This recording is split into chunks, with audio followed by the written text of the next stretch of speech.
Les marchés financiers avec IG Markets, CFD Trading. Bonjour, c'est Gilles du site boursicoté.com. Voici l'analyse technique du CAC 40 pour la journée du mercredi 4 mai 2011. Avec aujourd'hui donc le prolongement de ce que j'avais plus ou moins anticipé hier, puisqu'après une ouverture en baisse à 4089,64, nous avons marqué un plus haut à 4116,66, un plus bas à 4032,22 pour terminer en baisse donc à 4043,13 points. Le CAC 40 perd 1,31% sur ces séances, presque 54 points perdus par rapport au cours de clôture de la veille. C'est donc une belle séance de baisse. Alors je vous avais indiqué qu'en cas de cassure des 4072,8 et donc j'avais un support ici à 4071, il y avait une grosse probabilité que nous atteignions le retracement de Fibonacci suivant qui se situe à 4032.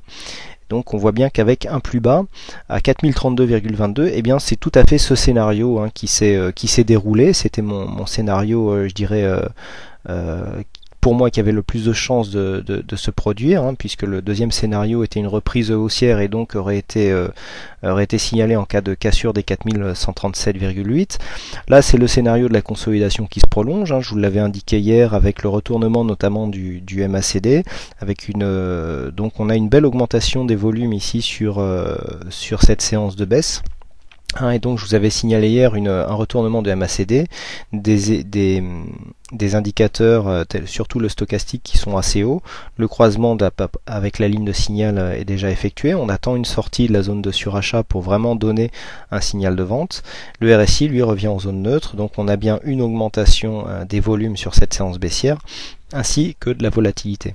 Donc c'est un début de consolidation. Alors si la tendance est vraiment marquée à la hausse, on pourrait très bien s'arrêter là. Le 38,2 devient le premier retracement significatif, il marche assez souvent, et donc si on repartait à partir de ce contact sur les 38,2, si on repartait à la hausse, et donc ça serait confirmé par une cassure des 4137,8, eh bien nous aurions une bonne dynamique haussière. Donc cela prouverait que la dynamique haussière est assez forte et que donc cette consolidation serait un mouvement purement technique.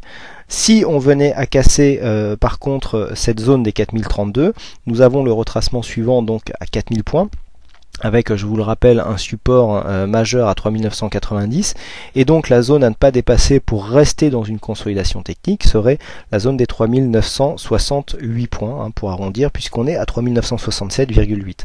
Voilà donc ce que l'on peut dire sur cette séance. Donc bon, pas grand chose à dire finalement, puisque hier je vous avais dit, ça fait longtemps que je vous en parle, donc on a ici la tendance haussière, ici on est passé, on est venu se mettre sous l'ancien support donc comme résistance, et sur cette bougie là je vous avais dit si on s'écarte il y a un risque de consolidation. On s'est écarté hier, on a un MACD qui passe donc en progression négative, on consolide, on va chercher le 38,2. Bon, c'est assez classique comme mouvement. Donc sur cette séance, pas vraiment grand chose à dire. On a ici une moyenne mobile 20 exponentielle qui a servi de support donc sur cette séance. Donc pour l'instant nous ne sommes vraiment que dans un mouvement technique, même si l'amplitude de la bougie peut surprendre un peu, mais on avait quand même ces 8 séances de hausse consécutives à consolider, et donc il fallait bien s'attendre à un mouvement baissier de ce genre. Voilà ce que l'on peut dire donc sur cette analyse technique. Pas grand chose à dire donc, pas grand chose à rajouter, donc il ne me reste plus qu'à vous souhaiter à toutes et à tous une bonne soirée, bonne chance dans vos trades, et je vous donne rendez-vous dès demain pour de prochaines analyses vidéo. Bonsoir. Les marchés financiers avec IG Markets, CFD Trading.